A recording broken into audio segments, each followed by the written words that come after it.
So earlier today, Barb and I saw this female red-pileated woodpecker out by the road. Didn't think anything much of her. And now we have these two males doing this weird little dance around the base of a tree. They've been doing this for the better part of half an hour.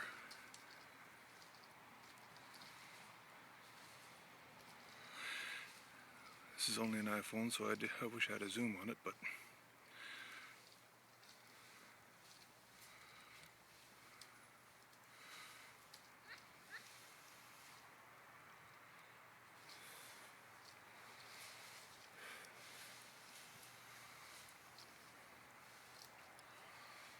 they've really paid no attention to me at all.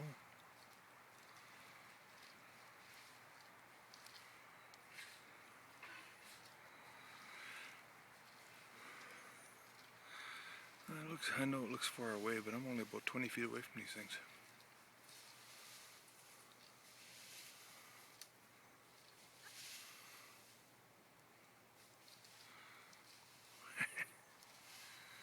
It's very funny.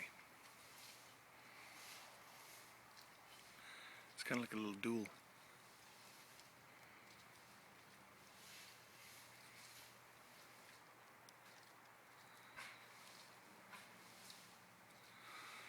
In any case, I just wanted to show you this because, like I said, they've been at it for half an hour so far. I don't expect it to end soon.